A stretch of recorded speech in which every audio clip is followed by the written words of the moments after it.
Halo, selamat datang kembali di channel saya. Sebelumnya kita telah membahas mengenai sedikit perkenalan, dan apa yang saya telah ingatkan bahwa jangan menelan mentah-mentah isi cerita saya. Silahkan bagi Anda yang belum mengetahuinya, dapat melihat tayangan part 1 dalam tayangan perkenalan saya, bagi Anda yang tidak menyukai hal-hal mistis. Mohon maaf, silahkan tidak usah ditonton tayangan saya, dan silahkan lewatkan saja. Jangan lupa kepada semua yang menyukai tayangan saya, untuk like, komen, share dan subscribe ya. Karena dengan begitu kalian akan membantu perkembangan channel ini. Berkah dilimpahkan selalu oleh Yang Maha Kuasa untuk kalian semua. Terima kasih. Sebelumnya kita sampai pada pembahasan mengenai fisika kuantum dan mekanikanya yang bisa berjalan bersama dengan mistis. Di part 3 nanti, saya akan melanjutkan tentang cerita ini. Kita akan melanjutkan dengan cerita yang menceritakan bahwa sejak zaman dahulu mistis tidak disuka. Beberapa abad yang lalu, di suatu wilayah di luar Nusantara kita, hal mistis di waktu itu bisa mengakibatkan denda, penjara, penyiksaan, atau eksekusi. Tergantung bagaimana yang membuat undang-undang pada periode itu. Di saat itu, mereka memperingatkan untuk tidak membiarkan para praktisi mistis hidup. Para pelaku mistis disebut sebagai penyihir. Penyihir adalah sebutan untuk siapa saja yang mempraktikkan hal-hal magis atau mistis. Biasanya para pelaku mistis sejati seringkali diam dan mengalah. Karena pelaku mistis sejati biasanya diajarkan untuk menghormati orang lain yang tidak sepemikiran, dan tidak membagikan pengetahuan atau pembicaraan kepada mereka yang belum siap untuk membuka diri, dan belum melatih untuk mengatasi ego diri. Seringkali kesalahpahaman timbul karena diamnya mereka yang dianggap kaum yang tertutup ini. Para pelaku mistis menjadi kaum minoritas, dan kesalahan atau fitnahan seringkali ditujukan pada mereka. Mistis sebenarnya adalah bagian dari spiritualitas yang berada di dalam kedalaman spiritualitas itu sendiri. Definisi spiritual sangatlah luas. Para ahli mengartikan hal ini dengan banyak pandangannya. Spiritualitas atau spiritual berasal dari kata spirit atau roh. Dalam literatur kepercayaan agama dan spiritualitas, istilah spirit atau roh memiliki dua makna, yaitu karakter dan inti dari jiwa-jiwa manusia, yang masing-masing saling berkaitan, serta pengalaman dari keterkaitan jiwa-jiwa tersebut yang merupakan dasar utama dari keyakinan spiritual. Spirit merupakan bagian terdalam dari jiwa, dan sebagai alat komunikasi atau sarana yang memungkinkan manusia untuk berhubungan dengan inti dirinya dan Yang Maha Kuasa. Spirit mengacu pada konsep bahwa semua spirit atau roh saling berkaitan, yang merupakan bagian dari sebuah kesatuan yang lebih besar. Menurut Kamus Webster 1963, kata spirit berasal dari kata benda dalam bahasa Latin, spiritus, yang berarti nafas, dan kata kerjanya yaitu spirare, yang berarti bernafas. Melihat asal katanya, untuk hidup adalah untuk bernafas, dan memiliki nafas artinya memiliki spirit atau roh. Hal spiritual berarti mempunyai ikatan yang lebih kepada hal yang bersifat kerohanian atau kejiwaan, dibandingkan hal yang bersifat fisik atau material. Dalam banyak penelitian awal, baik spiritualitas maupun aliran kepercayaan agama, sering dilihat sebagai dua istilah yang memiliki makna yang hampir sama. Apa yang dimaksud dengan spiritualitas dan apa yang dimaksud dengan agama sering dianggap sama. Dan kadang hal ini dapat membingungkan. Namun kemudian, spiritualitas telah dianggap sebagai karakter khusus dari suatu keyakinan seseorang yang lebih pribadi dalam prakteknya pada aspek di dirinya sendiri, dan bukan merupakan sesuatu yang dogmatis. Di dalam praktek spiritual, akan menimbulkan kesadaran yang dalam di dalam perjalanannya, lalu seseorang akan mendapatkan pemahaman serta kebijaksanaan yang dalam, dan dapat menyeluruh, sehingga perbedaan dualitas dapat dilampaui, di mana dalam kedalamannya tidak ada kata-kata yang bisa melukiskan mengenai hal itu, tetapi dapat dirasakan dan dipahami oleh orang itu sendiri. Yang tentunya hal ini menjadikan seseorang itu menjadi lebih terbuka terhadap suatu pemikiran baru dan beragam pengaruh, tetapi dengan keyakinan yang dimaknai atau didasarkan pada hal yang lebih luas dan bijaksana. Spiritualitas sering juga dikaitkan dengan pencarian jati diri dan tujuan hidup. Beberapa orang menggambarkan pengalaman spiritual sebagai hal yang sakral atau memiliki makna yang mendalam dalam hidup mereka. Cara setiap orang untuk memperdalam spiritualitas mereka mungkin berbeda. Beberapa orang mungkin mencari pengalaman spiritual di semua bidang kehidupan. Ada juga yang mempelajarinya dalam beberapa atau berbagai aspek. Spiritualitas mengungkapkan bahwa ada sesuatu di dalam diri kita, yang berkaitan dengan perasaan atau rasa, dan kekuatan dari dalam diri, yang semuanya dapat diketemui melalui mengetahui diri kita yang terdalam. Nah, kita kembali mengenai hal mistis. Hal mistis sebenarnya adalah bagian dari spiritualitas, dan seseorang yang mendalami spiritualitas, tidak akan lepas dari hal-hal mistis, karena itu merupakan satu kesatuan. Hal ini juga terlihat dari sifatnya yang sama-sama tidak terlihat atau gaib. Saat mistis menjadi suatu penghantar menuju spiritualitas melalui pembelajarannya, mistis akan terlihat berbeda dari spiritualitas, tetapi menurut saya, itu hanya dari perbedaan sudut pandang saja. Hal ini dapat diibaratkan seperti ini. Kita ambil contoh spiritualitas ibarat buah jeruk secara keseluruhan, sedang mistis diibaratkan potongan-potongan dari buah jeruk, seperti kulitnya, daging buahnya, atau airnya. Dari contoh buah jeruk, dapat kita lihat bahwa sebenarnya mistis dan spiritual adalah satu. Bagian-bagian dari potongan buah jeruk diibaratkan adalah tingkatan-tingkatan ilmu mistis. Ketika menjadi penghantar, ilmu mistis adalah ilmu untuk mendalami spiritual.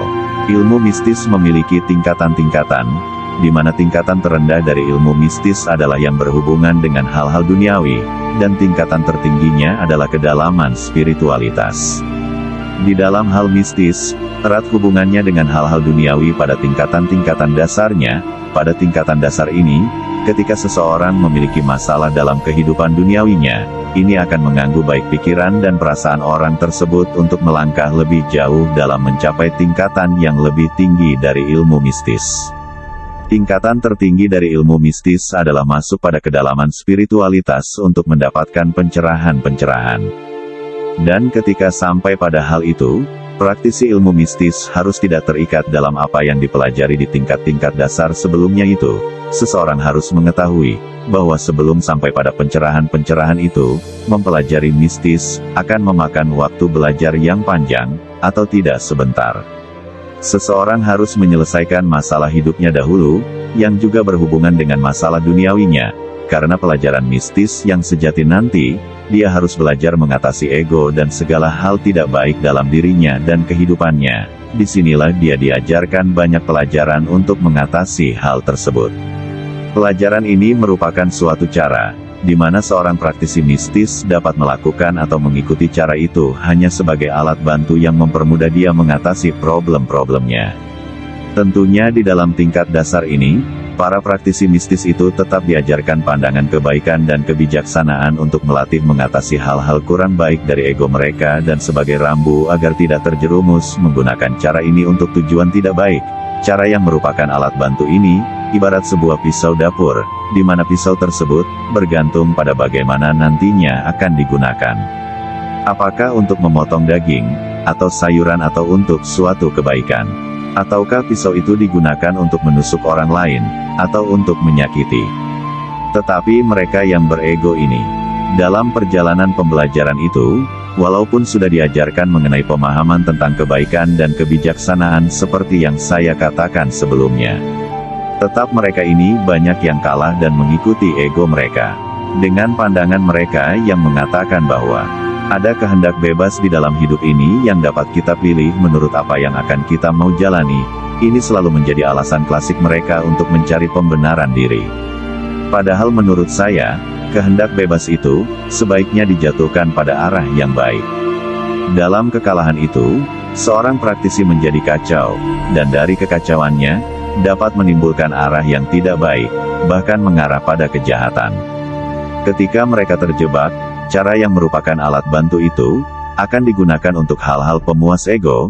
Pisau akan memungkinkan digunakan untuk menyakiti. Dari kejadian ini, biasanya mereka memisahkan diri dari kelompok dan pengajarnya.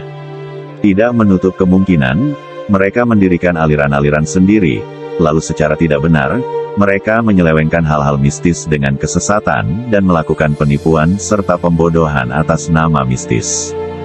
Dan banyak orang-orang lain, juga menodai hal mistis dengan mengemas hal mistis untuk hal yang kurang baik, seperti contohnya mereka yang menjual racun, atau ramuan untuk suatu tujuan jahat, atau mereka yang melakukan praktek aborsi, dan melakukan banyak kejahatan lainnya, dengan mengatasnamakan dan melibatkan mistis.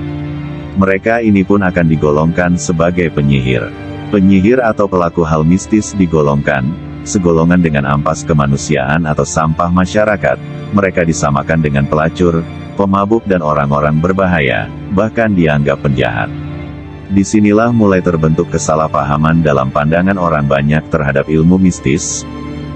Mulai timbul kebencian, lalu penjelekan, dan lain sebagainya yang memandang ilmu mistis sebagai hal yang jelek atau kurang baik, bahkan jahat.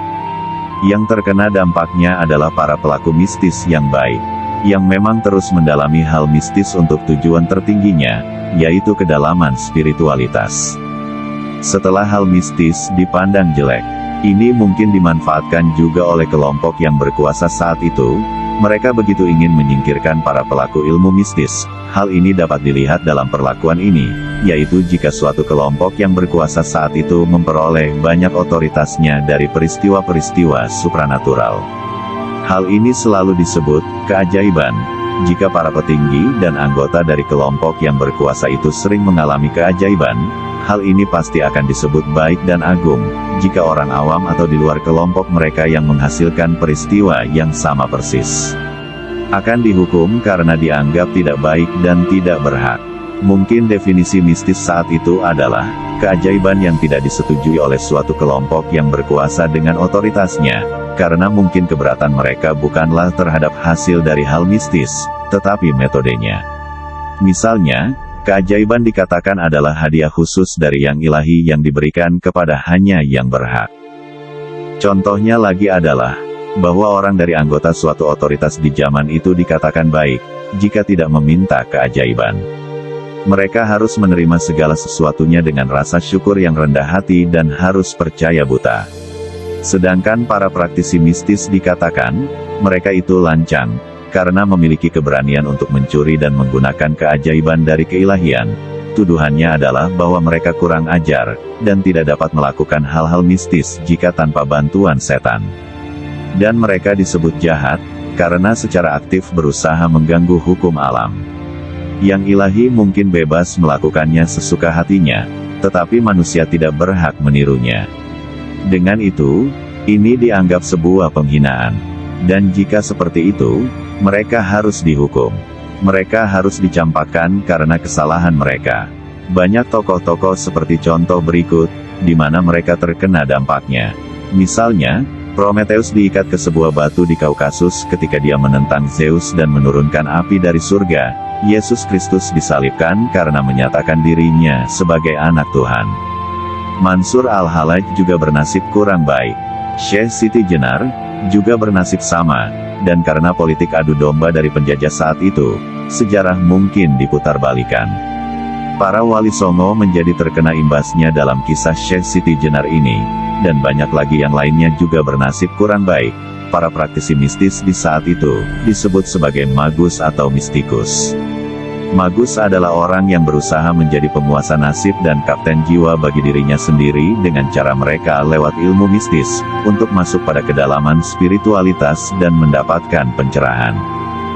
Para praktisi ilmu mistis tidak menentang hukum alam atau menentang Yang Maha Kuasa, seperti yang diyakini banyak kesalahpahaman dari pemikiran banyak orang pada umumnya. Tetapi seorang magus mengakui ketuhanan di dalam diri. Pada awalnya semua orang dalam berbagai lembaga kepercayaan agama, menurut saya adalah para pelaku hal mistis, misalnya dalam kepercayaan Kristen mula-mula. Mereka mengikuti ajaran Kristus dan mencari Tuhan di dalam diri mereka sendiri. Mereka adalah orang buangan dan dianggap sebagai pemberontak yang melawan masyarakat dan penguasa saat itu.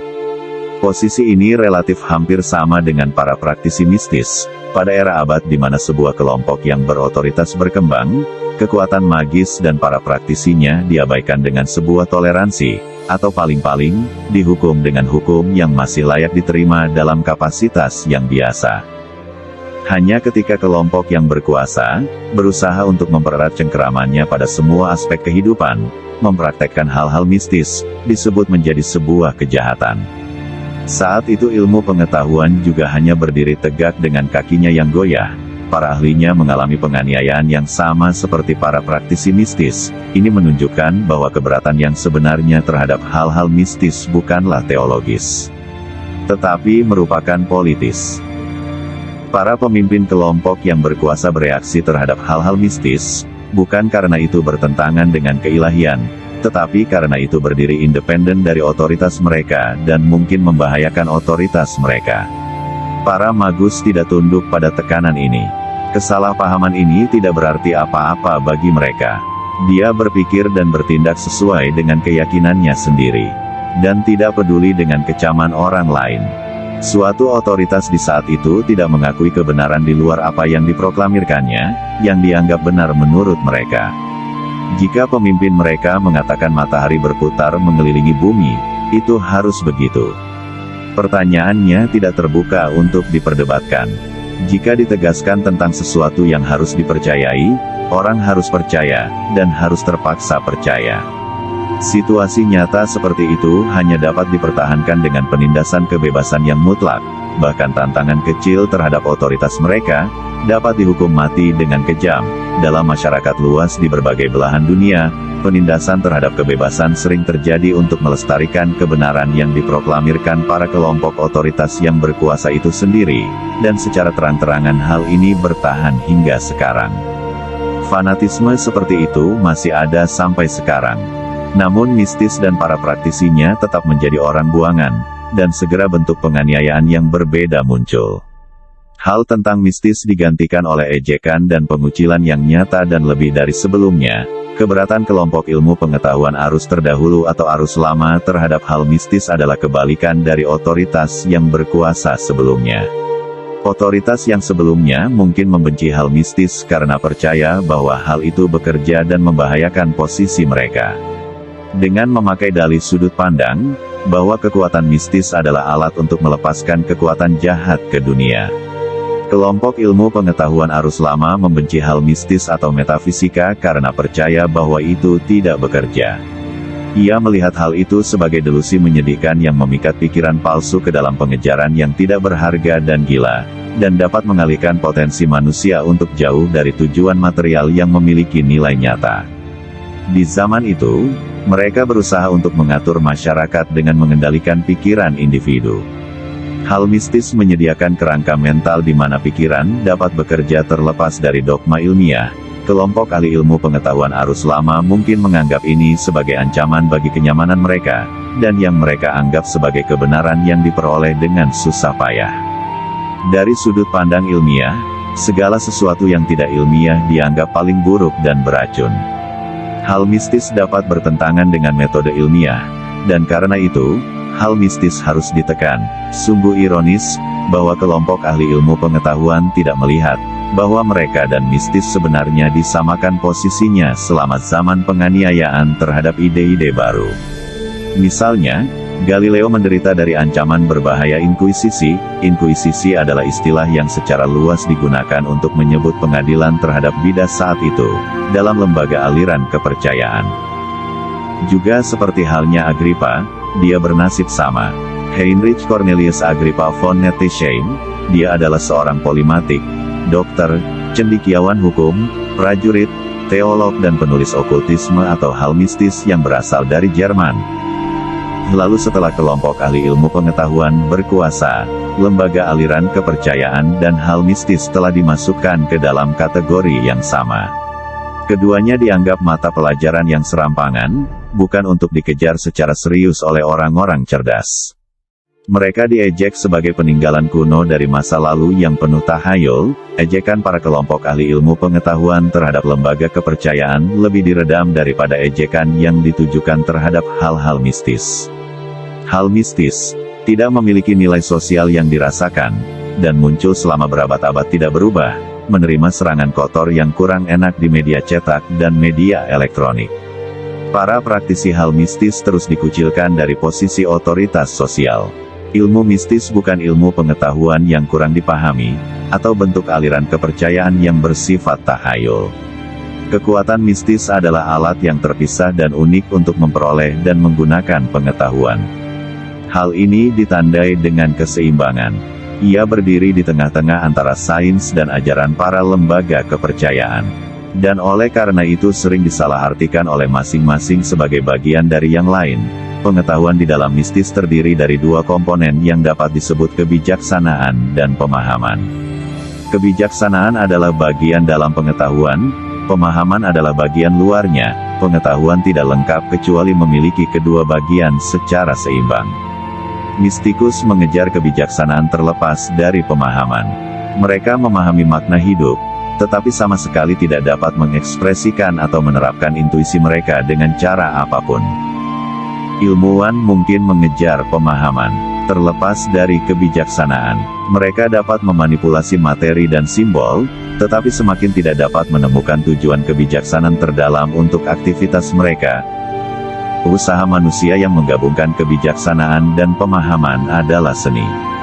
Praktisi mistis bisa dikatakan sebagai seorang seniman. Seniman yang memanipulasi konsep, simbol, dan materi ke arah wawasan spiritualnya. Dan mengandalkan keterampilan yang diperoleh selama bertahun-tahun dari pembelajaran dan praktik yang berdedikasi, untuk mengekspresikan intuisinya dengan cara yang kuat dan baik. Kekuatan mistis dan praktiknya adalah suatu bentuk seni.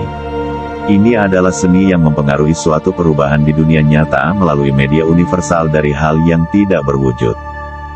Hal mistis tidak akan pernah bisa menjadi institusi sosial. Karena mistis adalah suatu kualitas pribadi. Itu ada hanya ketika itu benar-benar sedang dilakukan dan hanya di hati dan pikiran individu yang mengerjakannya. Kalaupun itu bisa dijadikan suatu institusi sosial, itu hanya akan sampai pada teori dan kulit luar dari mistis itu sendiri atau hanya menjadi sebuah penghantar saja, karena mungkin hal mistis tidak dapat berasimilasi dan tidak bisa dimanipulasi untuk mencapai tujuan sosial. Ini bisa dianggap bertentangan oleh semua kelompok manusia yang tidak secara khusus didedikasikan untuk hal mistis. Para praktisi mistis menghargai seni mereka secara rahasia dan meneruskannya dari guru ke murid atau ke praktisi yang serius dengan cara yang sama. Seperti contohnya di India, Tibet, bahkan di Nusantara ini. Lalu pentingnya pembatasan pengetahuan mistis telah disalahpahami secara luas, bahkan oleh mereka yang mempraktikkan hal itu. Itu bukan hasil dari keinginan untuk menyimpan pengetahuan mistis di dalam lingkaran kecil orang-orang pilihan karena alasan egois. Sebaliknya, itu adalah hal yang tak terelakkan. Pengetahuan yang lebih dalam di pembelajaran mistis tidak dapat diteruskan dengan cara yang lebih baik, selain dari individu ke individu langsung, dan individu tersebut haruslah yang sudah siap secara pelatihan terarah yang mempersiapkan kesiapannya untuk hal mistis yang lebih dalam, bukan sekedar hanya ingin tahu, atau ikut-ikutan. Pengetahuan mistis pada tingkat dasarnya yang berhubungan dengan hal-hal duniawi memang dapat disampaikan, bahkan dapat dijadikan alat untuk suatu kebaikan, seperti contohnya untuk membantu menolong orang lain, untuk menghidupi diri dengan jasa pembuatan barang-barang mistis tersebut sebagai benda seni, lalu menyediakan layanan konsultasi, lalu mengadakan pembelajaran positif untuk pemberdayaan praktis dari mistis dan lain sebagainya. Hal ini menimbulkan banyak kesalahpahaman juga dalam pandangan orang-orang terhadap mistis. Kita akan membahas hal ini nanti di part selanjutnya. Menurut saya, penyampaian kekuatan mistis memiliki dua bagian. Yang pertama dan lahiriah terdiri dari kata-kata, simbol dan bahan-bahan lain yang digunakan dalam prakteknya. Bagian yang lain adalah bagian dalam, yaitu batiniah, yang merupakan penerangan wilayah spiritual pribadi yang tidak kelihatan. Dari keduanya itu, hal magis direvitalisasi atau dihidupkan dari dalam keluar. Diri pribadi tiap orang dan perjalanannya dalam mencapai hal-hal spiritual akan berbeda-beda. Itu dikarenakan bahwa diri tiap orang adalah unik, dan cara memandang sesuatu di diri tiap orang tidaklah sama. Tetapi, ada satu kesatuan dalam benang merah perbedaannya. Ketika kebangkitan spiritual dapat dicapai, hal material sebelumnya tidak berguna. Semua praktisi mistis akan mengetahui bahwa semuanya adalah sama dan satu kesatuan. Saya dan kita semua beruntung. Di dalam Nusantara ini memiliki tokoh-tokoh yang merumuskan hal persatuan dalam Bhinneka Tunggal Ika, yang menurut saya ini bukan sekedar semboyan secara lahiriah. Tetapi ini juga adalah semboyan batiniah, dan harusnya menyadarkan semua orang, bahwa sebenarnya perbedaan hanya bersifat unik di dalam keadaan lahiriah, tetapi di balik itu semua adalah satu di dalam roh, atau spiritualitas. Penerangan roh atau spiritualitas tidak dapat dihasilkan dengan metode institusional, tetapi harus pribadi itu sendiri yang menghasilkannya. Mengingat reputasi hal mistis yang sebenarnya itu adalah universal. Di zaman modern ini, banyak orang yang berusaha menguasai seni ini dan mempelajari hal ini. Hal mistis dapat dianggap sebagai cara untuk memuaskan pada tingkat pribadi langsung seseorang, di mana ada rasa lapar yang semakin besar akan kebermaknaan yang mengerang di diri setiap orang.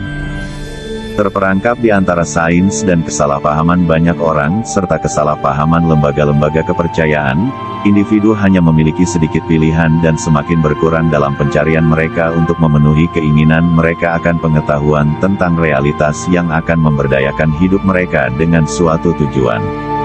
Hal mistis tetap murni karena tidak pernah bisa dibedah. Di mana jika dia dipasang pada tempatnya, dia bisa menjadi tidak ada lagi atau menghilang.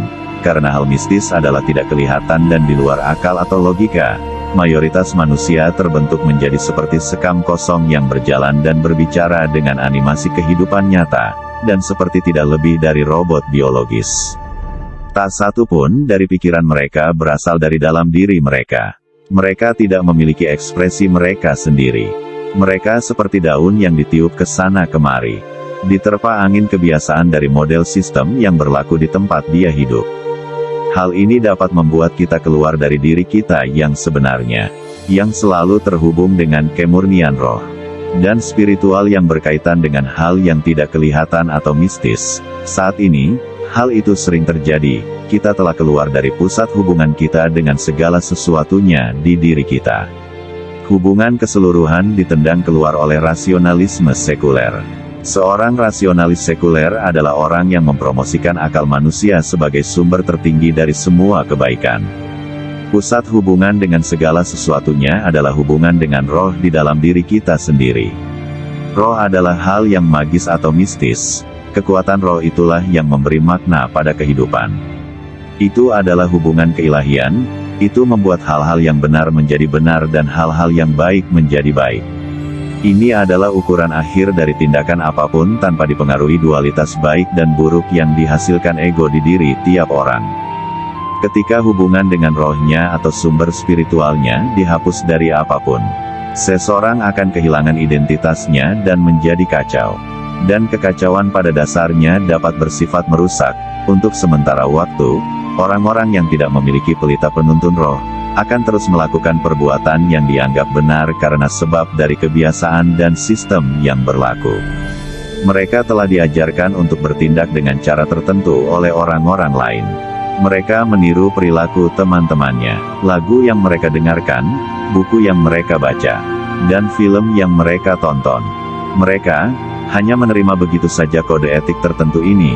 Dibutuhkan upaya untuk mempertanyakan alasan suatu tindakan. Jadi individu-individu ini bertindak sebagaimana mereka selalu bertindak, tidak pernah beristirahat cukup lama dari putaran sensasi mereka untuk mengetahui keraguan. Namun, pada akhirnya, orang-orang yang lelah dengan itu semua, mulai mempertanyakan mengapa mereka melakukan hal-hal tertentu. Atau mengapa mereka harus membantu yang kesusahan, menolong orang yang sakit. Atau mengapa mereka harus jujur dalam urusan bisnis. Atau mengapa mereka harus tetap sadar. Dan karena pusat spiritual mati di dalam diri mereka, mereka tidak menerima jawaban atas pertanyaan mereka. Sebab tindakan yang mereka lakukan karena kebiasaan sepanjang hidup mereka tiba-tiba tampak tidak masuk akal. Mula-mula kelembaman masyarakat menghalangi mereka. Tetapi karena tidak ada kekuatan positif yang menentang dan menarik mereka, yang terjadi tetap hanya karena kebiasaan yang mereka jalani. Mereka menjadi semakin bebas untuk mengikuti satu-satunya panduan di dalam diri mereka, yaitu keinginan fisik dan impuls emosional mereka, ego mereka. Dalam kondisi ini mereka membutuhkan bimbingan, yang mengembalikan hal spiritual yang mati di diri mereka. Mereka membutuhkan bimbingan untuk secara intuitif merasakan kembali api spiritual yang kembali menyala di diri mereka. Inilah peran seorang nabi atau para utusan. Mereka adalah orang yang berhubungan dengan roh pada tingkat pribadi yang intens. Di masa lalu, para nabi atau utusan menerjemahkan wawasan roh atau keilahian yang membimbing mereka, dan diterjemahkan oleh mereka ke dalam hukum manusia, yang kemudian menjadi ajaran mereka. Di zaman akal yang berkuasa, pernyataan para nabi dikecam dan diejek sebagai ocehan orang gila. Saat ini roh masih berbicara kepada para individu, tetapi masyarakat tidak lagi mendengarkan. Hal mistis menyediakan cara bagi mereka yang tersesat dalam kebingungan dunia untuk menemukan diri mereka sendiri. Ini menawarkan bukan dogma, melainkan sarana untuk membangkitkan pusat roh yang ada dalam diri setiap manusia. Hati spiritual melepaskan jeruji kehidupan, dan memberikan arah dan makna serta tujuan di mana sebelumnya hanya ada kekosongan, keraguan dan kebingungan. Lebih dari itu, hal mistis memungkinkan untuk menggunakan potensi roh Anda yang tak terbatas untuk membentuk kembali dunia sesuai dengan jalan jiwa yang paling indah. Ini melampaui aspirasi konvensional yang berkaitan dengan pandangan melarikan diri dari siksaan dunia ke dalam kebahagiaan surga nanti. Namun ini juga tidak jatuh ke dalam kekakuan ilmu pengetahuan, yang mencoba membuat surga dari beton dan baja. Ajaran mistis yang sejati tidak menyuruh praktisinya meninggalkan ajaran kepercayaan agama mereka, karena itu adalah dasar dari seseorang untuk dapat memperoleh keteraturan atau ketertiban. Tetapi seseorang pasti ingin melangkah lebih jauh. Dengan kerinduannya, mereka ingin masuk ke dalam hal-hal yang lebih luas, di balik apa yang sudah didapatkan dari ajaran kepercayaan yang mereka anut. Dalam hal mistis, langit dan bumi diakui sebagai satu kesatuan yang tak lekang oleh waktu. Tidak ada yang bisa lari dari dunia, karena dunia adalah visi yang diciptakan di dalam pikiran, dan tidak ada yang bisa lari dari diri ini. Surga bukanlah suatu keadaan dan tempat yang jauh yang sulit untuk dicapai, tetapi surga selalu hadir dan meliputi segala sesuatu. Kita hanya perlu melihat dengan cara yang benar untuk melihatnya. Umat manusia menciptakan nerakanya sendiri di bumi dari waktu ke waktu, dan tidak akan pernah bisa melarikan diri sampai ia berhenti menciptakannya. Dengan demikian, alasan untuk belajar hal mistis sangat menarik. Itu membangunkan hati spiritual dan memberi arah menuju kehidupan yang sebelumnya tanpa tujuan dan tanpa harapan. Ini memungkinkan pemiliknya untuk mengejar kebaikan dan menghindari kejahatan. Ini menyediakan alat bantu untuk memecahkan masalah kehidupan. Yang paling penting, walau suatu pembelajaran hal mistis dalam kehidupan ini membutuhkan waktu yang panjang atau terus-menerus, persepsi mistis memungkinkan seseorang untuk melihat hal-hal apa adanya di balik selubung ilusi yang terus-menerus mengelilingi dan mengaburkan realitas. Cukup dulu ya berceritanya, seperti itulah mengapa mistis begitu tidak disukai, kata orang tua yang menceritakan ini kepada saya. Dia menghentikan ceritanya, sambil menyalakan sebatang rokok tetapi sebelumnya mengambil cangkir berisi kopi pahit, untuk diminumnya. Dia berkata, kita santai dahulu ya, baru saya akan melanjutkan cerita saya. Sampai di sini tayangan part 2 ini. Kita akan melanjutkan cerita ini dalam part 3 nanti. Terima kasih banyak saya ucapkan pada para penonton yang telah menyaksikan tayangan saya. Salam persaudaraan dan salam cinta kasih universal untuk kita semua.